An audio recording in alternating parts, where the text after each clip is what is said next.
नमस्कार दोस्तों, आप सभी का स्वागत है। आज का हमारा टॉपिक रहेगा मोटर यूनिट। इसी के साथ हम कवर करेंगे न्यूरोमस्कुलर जंक्शन, जो मोटर यूनिट का ही एक पार्ट होता है, जिसको हम अलग से देखने की कोशिश, समझने की कोशिश करेंगे। जैसा कि आप सभी जानते हैं कि हमारी बॉडी को कंट्रोल करता है हमारा नर्वस सिस्टम।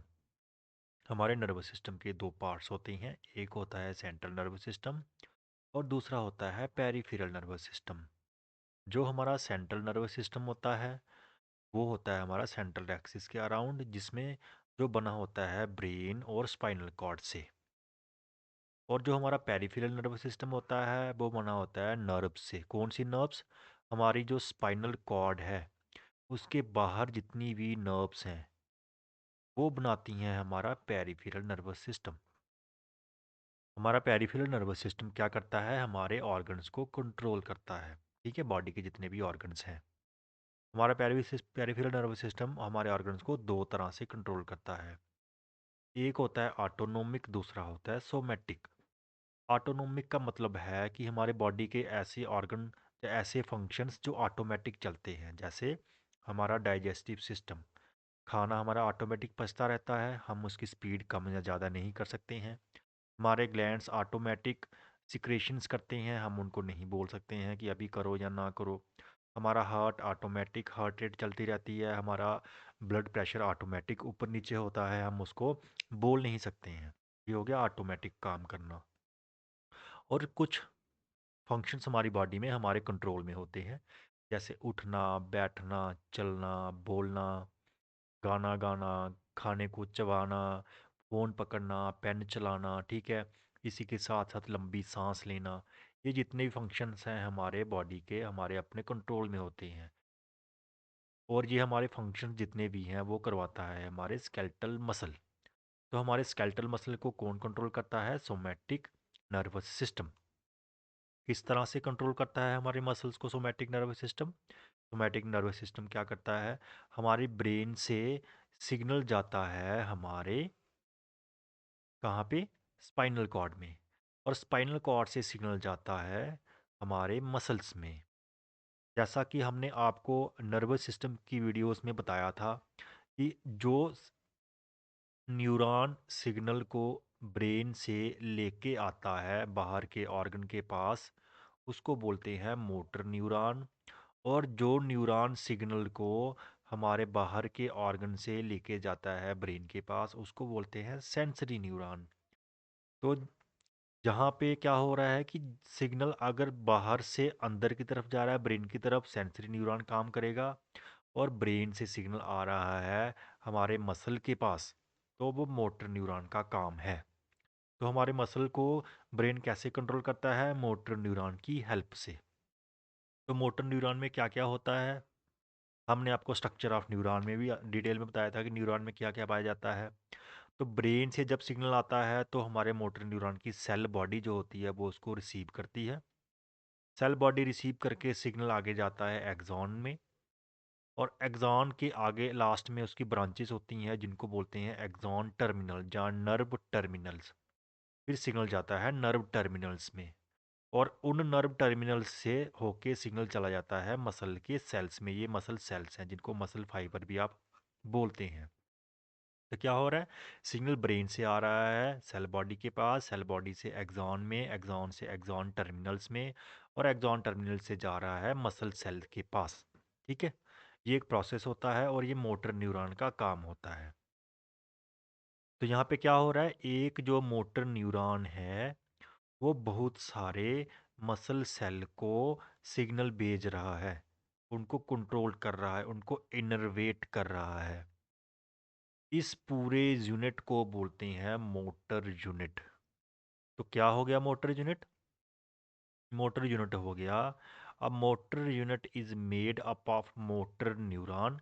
एक मोटर न्यूरॉन होगा उसमें, and all skeletal muscle fibres innervated by axon terminals of this motor neuron. मतलब एक मोटर न्यूरॉन और उस मोटर न्यूरॉन के जो एक्सॉन टर्मिनल्स हैं वो जितने भी मसल सेल फाइबर को एक्टिवेट करते हैं, इनर्वेट करते हैं, उन सारे मसल सेल फाइबर को मिला के और उस मोटर न्यूरॉन को मिला के जो बनता है उसको बोलते हैं मोटर यूनिट। ठीक है, मोटर यूनिट समझ आ गया। अब यहाँ पे आप देख रहे हैं कि मोटर यूनिट क्या कर रहा है, बहुत सारे मसल फाइबर को इनर्वेट कर रहा है। तो एक मोटर न्यूरॉन जो है वो कितने मसल फाइबर को इनर्वेट कर सकता है, हमारी बॉडी में करता है वो 10 से 2000 तक। मतलब कुछ मोटर न्यूरॉन्स होते हैं जो 10 मसल सेल को इनर्वेट करते हैं, एक्टिवेट करते हैं। और कुछ मोटर न्यूरॉन होते हैं जो 2000 भी करते हैं, 1800, 1500, 1000, 500, मतलब कितने भी हो सकते हैं। मतलब कुछ मोटर न्यूरॉन छोटे होते हैं, कुछ बड़े होते हैं। जो हमारी बॉडी के छोटे मसल्स होते हैं उनमें छोटे मोटर न्यूरॉन पाए जाते हैं, जो क्योंकि छोटे मसल्स में कम मसल सेल होंगे तो वो स्मॉलर मोटर यूनिट होंगे। और कुछ हमारी बॉडी में ऐसे मसल्स हैं जहाँ पे बहुत सारे मसल सेल होते हैं। जब बहुत सारे मसल सेल होंगे तो जो मोटर न्यूरॉन बहुत सारे मोटर सेल्स को एक्टिवेट कर रहा है तो वो दोनों मिलकर क्या बनेंगे, मोटर यूनिट ही बनेंगे। लेकिन वो मोटर यूनिट कौन सा होगा, लार्जर मोटर यूनिट, क्योंकि वो बहुत सारे मसल सेल को एक्टिवेट कर रहा है। मतलब हमारी बॉडी में स्मॉलर मोटर यूनिट भी होते हैं और बड़े बड़े मोटर यूनिट भी होते हैं। इसी के साथ साथ हमें पता है कि जैसे कि हमारे जो मसल्स होते हैं बॉडी में, हमारे मसल्स के अंदर बहुत सारे मसल फाइबर होते हैं। जैसे बाइसेप्स मसल जो होता है, बाइसेप्स मसल के अंदर अप्रॉक्सीमेटली 2.5 लाख तक मसल सेल होती हैं। तो एक मोटर न्यूरॉन ज़्यादा से ज़्यादा कितने को कर रहा है, 2000 को। तो 2.5 लाख को करने के लिए क्या चाहिए, 2.5 लाख को करने के लिए बहुत ज़्यादा मोटर न्यूरॉन चाहिए। मतलब बाइसेप्स में बहुत सारे मोटर न्यूरॉन्स आते हैं और वो अलग अलग मसल फाइबर को एक्टिवेट करते हैं। मीन्स बाइसेप्स मसल में बहुत सारे अलग अलग मोटर यूनिट होते हैं। कुछ बाइसेप्स में छोटे मोटर यूनिट होते हैं, कुछ बड़े वाले मोटर यूनिट होते हैं। ठीक है, एक ही मसल के अंदर। ठीक है, और उन सभी मोटर यूनिट्स को बोलते हैं मोटर पूल। अब बाइसेप्स में मान लो 500 मोटर यूनिट है, 500। तो जब आपने किसी पेन को उठाना है, बाइसेप्स मसल से पेन को ऊपर उठाना है। जब पेन को ऊपर उठाना है तो 500 मोटर यूनिट काम नहीं करते हैं। आप बाइसेप्स की पूरी ताकत थोड़ी लगाते हैं, आप कम ताकत लगाते हैं ना। मतलब कुछ मान लो एक ही मोटर यूनिट को इस्तेमाल करेंगे तो हम पेन उठा लेंगे। अगर हमने कोई 5 kg का डंबल उठाना है तो हम 2, 3, 4 मतलब थोड़े से ज़्यादा मोटर यूनिट को एक्टिवेट कर देंगे। वहीं अगर हमने पूरी ताकत से कोई 30 किलो का या 50 किलो का डंबल या कोई वेट उठाना है अपने बाइसेप्स से, तो हम क्या करेंगे, बाइसेप्स के सारे मोटर यूनिट्स को क्या कर लेंगे, एक्टिवेट कर लेंगे। तो इन्हें एक्टिवेट करने का एक प्रिंसिपल होता है जिसको बोलते हैं हैंडमैन्स साइज प्रिंसिपल। साइज प्रिंसिपल मतलब पहले छोटे मोटर यूनिट काम करते हैं, अगर उनसे काम नहीं बनता है तो फिर बड़े बड़े यूनिट भी काम में शुरू हो जाते हैं, एक्टिवेट हो जाते हैं। इसको बोलते हैं साइज प्रिंसिपल, मतलब छोटे फिर बाद में बड़े। तो ये पूरा था हमारा मोटर यूनिट के ऊपर टॉपिक। इसी के साथ हमने आपको बताया था कि हम न्यूरोमस्कुलर जंक्शन के बारे में भी बात करेंगे। तो न्यूरोमस्कुलर जंक्शन हमने बताया था कि वो मोटर यूनिट का ही पार्ट होता है। ये है मोटर यूनिट, इसका ही पार्ट है न्यूरोमस्कुलर जंक्शन। न्यूरो क्या होता है, न्यूरो होता है न्यूरॉन। अब न्यूरॉन कहाँ है, ये है न्यूरॉन। मस्कुलर, न्यूरोमस्कुलर जंक्शन बोले हम, न्यूरोमस्कुलर जंक्शन। ये हो गया न्यूरॉन, ये हो गया मसल। इनके बीच में जंक्शन, इनके बीच में जंक्शन कहाँ पे बन रहा है, ये न्यूरॉन आ रहा है यहाँ पे बन रहा है, जंक्शन नहीं बन रहा है। ये एक्सॉन है, यहाँ पे भी नहीं बन रहा। ये आगे है एक्सॉन टर्मिनल। एक्सॉन टर्मिनल के एंड में जाके देखिए कि वो वहाँ पे जाके मसल के साथ जंक्शन बना रहा है, एक्सॉन टर्मिनल। ये दूसरा एक्सॉन टर्मिनल है, ये भी जंक्शन बना रहा है। ये तीसरा है, ये भी जंक्शन बना रहा है। ये चौथा है, ये भी जंक्शन बना रहा है। तो इन्हीं को बोलते हैं न्यूरोमस्कुलर जंक्शन। किसको बोलते हैं neuromuscular junction? It is the connection or junction between a motor nerve and muscle fiber. कहाँ पे? Where an action potential is transmitted from nerve to the muscle. मतलब नर्व से मसल में जहाँ पे भी सिग्नल जाता है। अब इस नर्व में से मसल में सिग्नल कहाँ पे जा रहा है, यहाँ पे जा रहा है ना। तो ये न्यूरोमस्कुलर जंक्शन है, ये भी न्यूरोमस्कुलर जंक्शन है, ये भी न्यूरोमस्कुलर जंक्शन है, ये भी न्यूरोमस्कुलर जंक्शन है। मतलब एक मोटर यूनिट में बहुत सारे न्यूरोमस्कुलर जंक्शंस होते हैं। क्यों होते हैं? क्योंकि एक मोटर यूनिट में एक मोटर नर्व होती है, उस मोटर नर्व के बहुत सारे टर्मिनल्स होते हैं, और वो मोटर नर्व बहुत सारे जो टर्मिनल्स हैं वो अलग अलग मसल सेल को जाके एक्टिवेट करते हैं।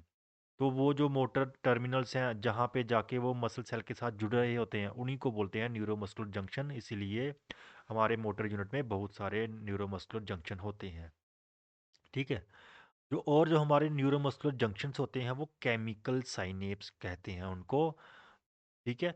केमिकल साइनेप्स क्या होते हैं, जो हम इस टॉपिक को समझने के बाद आपको समझाऊंगा, क्योंकि वहाँ अभी आपको समझ नहीं आएगा। थोड़ा सा आगे चलते हैं फिर अब समझाते हैं आपको। ठीक है। अभी तक ये देखिए कि न्यूरोमस्कुलर जंक्शन क्या है। जहाँ पे हमारा न्यूरॉन मसल के साथ जुड़ता है। अब न्यूरॉन मसल के साथ जुड़ रहा है तो उसको आप बड़ा करके देखोगे तो वो आपको ऐसे दिखेगा। जहाँ पे तीन चीज़ें हैं। एक, ये न्यूरॉन आ रहा है। दूसरा, ये मसल है।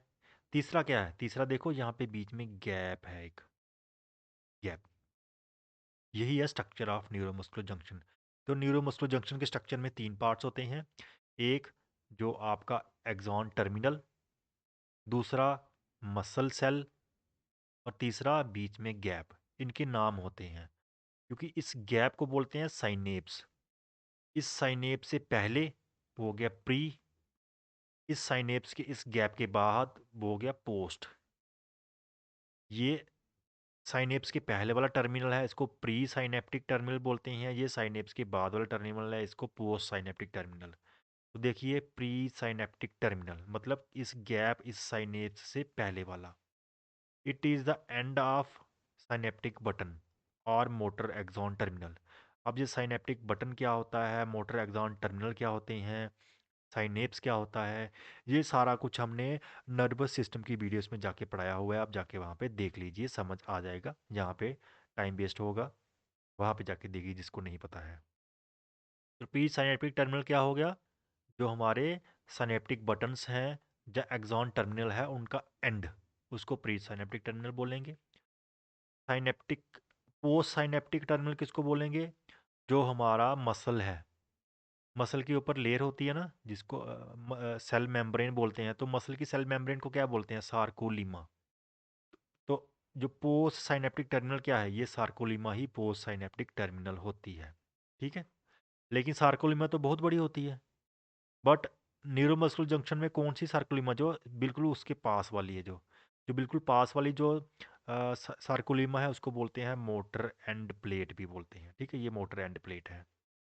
ये सार्कोलीमा ही है लेकिन ये स्पेशल है, इसलिए इसको मोटर एंड प्लेट बोलते हैं, क्योंकि यहाँ पे हमारा हमारा न्यूरॉन जो है वो जंक्शन बना रहा है मसल सेल के साथ। ठीक है। और इन दोनों के बीच में जो गैप है उसको बोलते हैं साइनेप्टिक क्लेफ्ट, या फिर न्यूरोमस्कुलर क्लेफ्ट। क्लेफ्ट हो गया गैप, न्यूरो और मस्कुलर गैप, या फिर ये साइनेप्स है तो साइनेप्टिक क्लेफ्ट। ठीक है। Gap between neuron and muscle means neuromuscular junction के तीन पार्ट हैं। Pre synaptic terminal, post synaptic terminal और क्लेफ्ट। प्री साइनेप्टिक टर्मिनल किसका होता है? साइनेप्टिक बटन का या मोटर एक्सॉन टर्मिनल का। उसके बाद पोस्ट साइनेप्टिक टर्मिनल क्या होता है? सार्कोलीमा होती है, और इस पर्टिकुलर एरिया को बोलते हैं motor end plate. Motor end plate क्या है? मसल का वो हिस्सा जो आपके न्यूरॉन के साथ जंक्शन बनाता है, उसको मोटर एंड प्लेट बोलते हैं। और बीच में जो गैप है उसको बोलते हैं साइनेप्टिक क्लेफ्ट। ये तीन पार्ट्स हो गए। अब हमने आपको बताया था कि ये जो न्यूरोमस्कुलर जंक्शन है ये केमिकल साइनेप्स है। केमिकल साइनेप्स क्या होते हैं, इलेक्ट्रिकल साइनेप्स क्या होते हैं, वो आप हमारे न्यूरोमस्कुलर नर्वस सिस्टम की वीडियोस में जाके देखिए। फिर भी हम थोड़ा सा आपको बता देते हैं। यहाँ पे देखिए आप, बीच में गैप है। जो सिग्नल आएगा ब्रेन से वो जाना तो मसल के पास है, लेकिन मसल तो इसके टच में है ही नहीं, बीच में तो गैप है। तो वो सिग्नल जो आ रहा है वो इलेक्ट्रिकल सिग्नल होता है ब्रेन वाला। वो इसके पास कैसे जाएगा? मसल के पास। वो मसल के पास जाएगा हमारा जो ये प्री साइनेप्टिक टर्मिनल है, जहाँ से केमिकल्स रिलीज होते हैं। केमिकल फिर ट्रांसफ़र होते हैं, आगे जाते हैं मसल के पास, और उस केमिकल का नाम होता है एसीटोकोलिन। ठीक है। हमारे जो इसमें इस्तेमाल होता है, जो मसल्स में इस्तेमाल होता है। ठीक है। और ये एसीटोकोलिन क्रॉस करता है, इसको आगे जाता है मसल के पास, आगे फिर मसल जो है वो काम करते हैं, जैसे यहाँ पे दिखाया गया है कि एक सिग्नल आया ब्रेन से, ठीक है, वहाँ पे, और वहाँ कहाँ पे, आपके एक्सॉन टर्मिनल के पास, एक्सॉन टर्मिनल ने में से एसिटोकोलिन रिलीज हुए, वो आ गए आपके मसल सेल के पास। मसल सेल के पास आ गया सिग्नल आपका ब्रेन का, वो मसल सेल का ब्रेन का सिग्नल आगे जाएगा आपका टी ट्यूब्यूल्स के पास और सार्कोप्लाज्मिक रेटिकुलम के पास। सार्कोप्लाज्मिक रेटिकुलम से रिलीज होता है आपका कैल्शियम, कैल्शियम जाता है आपके एक्टिन के पास, वहाँ से वो अपना काम करता है और मायोसिन हेड स्टैंड होते हैं और वो फिलामेंट को स्लाइड करते हैं। ये पूरी डिटेल में हम देखेंगे स्लाइडिंग फिलामेंट थ्योरी में कि ऐसे किस तरह से आपके मसल्स जो हैं वो कंट्रैक्ट करते हैं। उसका पूरा बेस हमने बनाना था, जो हमने आपको स्केलेटल मसल का पूरा कुछ समझाया, सारा कुछ बताया आपको, ये फिलामेंट्स क्या होते हैं, टी ट्यूब्यूल्स क्या होते हैं, सार्कोलीमा क्या होती है। आज हमने आपको बता दिया कि नर्व जो है, नर्व कंडक्शन के लिए जो स्ट्रक्चर है, मोटर यूनिट और न्यूरो मस्कुलर जंक्शन, वो क्या होता है। अब ये दोनों चीज़ें कवर हो गई हैं। अब आपको स्लाइडिंग फिलामेंट थ्योरी को समझने से कोई नहीं रोक सकता, आपको बिल्कुल आसानी से वो समझ आ जाएगी। जिसने हमारी प्रीवियस वीडियोस ने नहीं देखी है, जिसमें हमने ये समझाया, वो जाके वहाँ पे देख लीजिए।